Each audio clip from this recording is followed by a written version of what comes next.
33 workers का एक group रोजाना की तरह जमीन से 2300 फीट नीचे एक माइन पर काम करने गया। ये जिस माइन पर काम कर रहे थे उसकी गहराई दुनिया की दूसरी लंबी बिल्डिंग जानगाई टावर से भी ज्यादा थी। इस माइन में जाने का सिर्फ यही एक रास्ता था और बदकिस्मती से वापस आने का भी यही रास्ता था।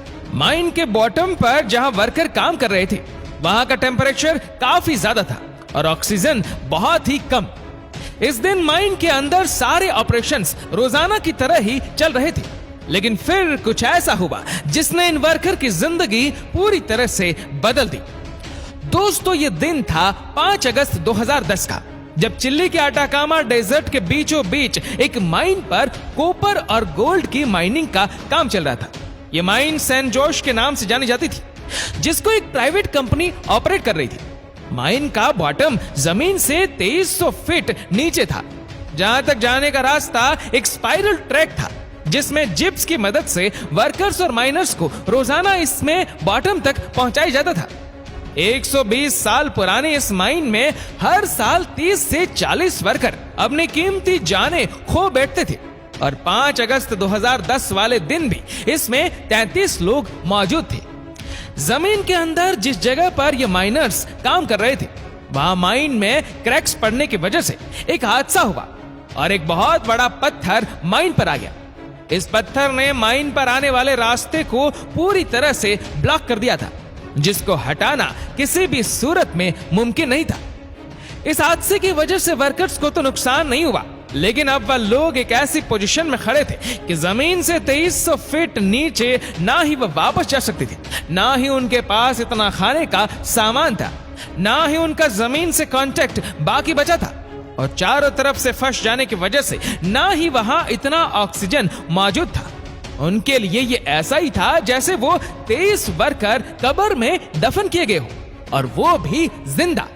लेकिन हैरत अंगेज तौर पर पूरे 69 दिन के बाद उनको जिंदा निकाल दिया गया। पर आखिर यह मुमकिन कैसे हुआ? अपने साथ सिर्फ एक वक्त का खाना लेकर जाने वाले पूरे 69 दिन तक जिंदा कैसे रहे? कैसे इतने लिमिटेड ऑक्सीजन में उन्होंने गुजारा किया? और जिस माइन को खोदने में पूरे 120 साल लगे थे, उसके बॉटम में फंसे वर्कर्स को निकालने के लिए इंजीनियरिंग टीम को किन किन मुश्किलात का सामना करना पड़ा, ये सब आप जान सकेंगे आज की इस वीडियो में। चैलेंज नंबर 1, ये खतरनाक कोलैप्स दोपहर 2 बजे हुआ था और उसकी शिद्दत इतनी ज्यादा थी कि ना सिर्फ माइन के एंट्री पॉइंट से मिट्टी का धुआं निकला था, बल्कि उसने आसपास के इलाकों को भी हिलाकर रख दिया। ये खबर पूरे चिली में आग की तरह फैल गई। माइनिंग कंपनी ने फौरन इमरजेंसी अलर्ट जारी कर दिया। सबको यही फिक्र खाई हुई थी कि उनके प्यारे जिंदा है या नहीं, लेकिन उसके लिए जरूरी था कि माइन के अंदर जाकर देखा जाए। माइनिंग कंपनी का कहना था कि इस कोलैप्स की वजह से माइन काफी कमजोर हो चुकी है और उसके अंदर जाना खतरे से खाली नहीं है। इसी वजह से माइनिंग कंपनी ने रेस्क्यू ऑपरेशन करने से इनकार कर दिया। जैसे जैसे वक्त गुजरता जा रहा था, वैसे वैसे माइन में फंसे वर्कर के बचने की उम्मीद भी खत्म होती जा रही थी। लेकिन वही एक रिटायर्ड माइनर जोश वेगा भी मौजूद था, जो उन फंसे हुए वर्कर्स में से अलेक्स एक वर्कर का पिता था। अपने बेटे को किसी भी सूरत में बचाने के लिए जोश अपनी जान खतरे में डालने के लिए राजी हो गया। चैलेंज नंबर 2, जब रिटायर्ड माइनर जोश अपनी गाड़ी में माइन के अंदर एंटर हुआ तो वहां का मंजर बिल्कुल ही अलग था। जोश का कहना था कि जगह जगह माइन में गहरे क्रैक पड़े हुए थे और अभी तक छोटे मोटे पत्थर गिरने का सिलसिला जारी था। जोश जानता था कि माइन बहुत कमजोर है और किसी भी वक्त उसको नुकसान पहुंचा सकती है, लेकिन फिर भी वह अंदर जाता रहा। थोड़ा आगे जाकर जोश ने जो देखा वह उसके लिए यकीन करना बहुत मुश्किल था। उसका रास्ता एक मेगा स्टोन ने रोक लिया था। ये कोई आम पत्थर नहीं, बल्कि ये डायोराइट का बहुत बड़ा पहाड़ था। डायोराइट एक ऐसा स्टोन है जो ग्रेनाइट से भी 2 गुना ज्यादा हार्ड होता है। एक अंदाजा के मुताबिक ये पत्थर 7 लाख टन जितना वजनी था, यानी इसका वजन दुनिया की सबसे ऊंची बिल्डिंग बुर्ज खलीफा के वजन से भी ज्यादा था। अब यह तो तय था कि किसी भी सूरत में ना ही इस पत्थर को काटा जा सकता है और ना ही इसको हटाया जा सकता है। लेकिन जोश कई साल इसी माइन में काम किया था इसी वजह से उसको मालूम था कि इस माइन में वेंटिलेशन टनल भी मौजूद है जो सीधा माइन के बॉटम तक जाता है। लिहाजा उसने सर्च पार्टी इकट्ठी की और वेंटिलेशन शाफ्ट से माइन के अंदर जाने की तैयारी शुरू कर दी। अभी वह लोग तैयारी कर ही रहे थे कि अचानक एक जोरदार धमाका हुआ। यह था दूसरा कॉलेप्स और इस कॉलेप्स ने वेंटिलेशन शाफ्ट को भी क्रश कर दिया था। Challenge number 3। Ventilation shaft crush होने के बाद जॉश अपने बेटे को बचाने की आखिरी उम्मीद भी खो बैठा था।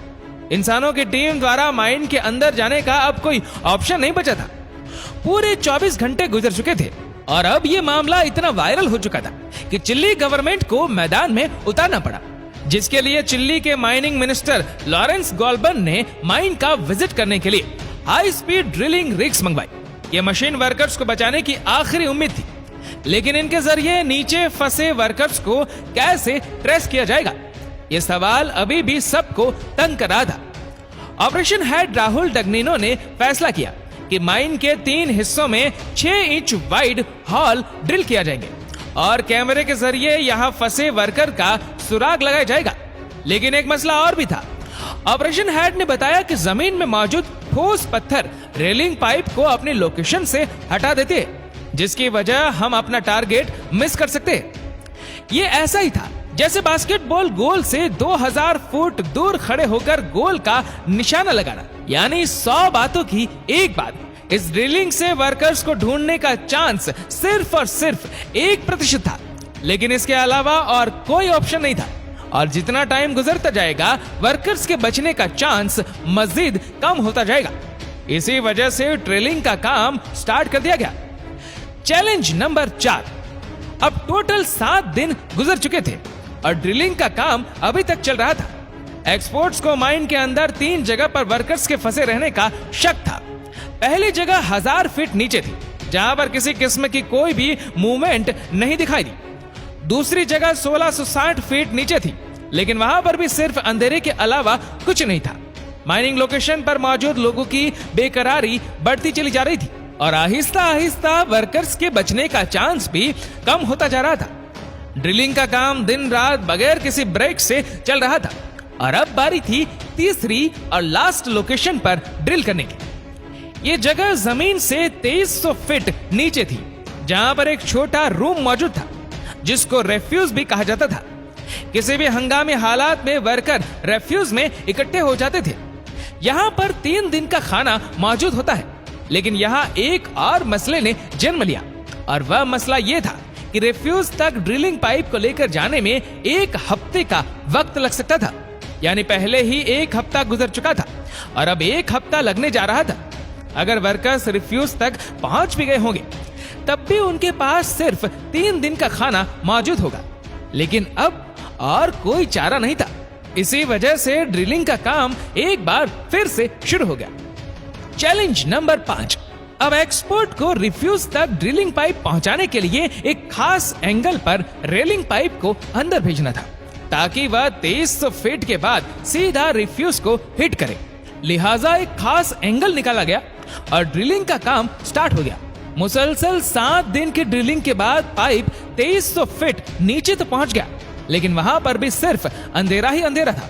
मालूम पड़ा कि पाइप का निशाना रिफ्यूज से सिर्फ 100 फीट दूर जा लगा था।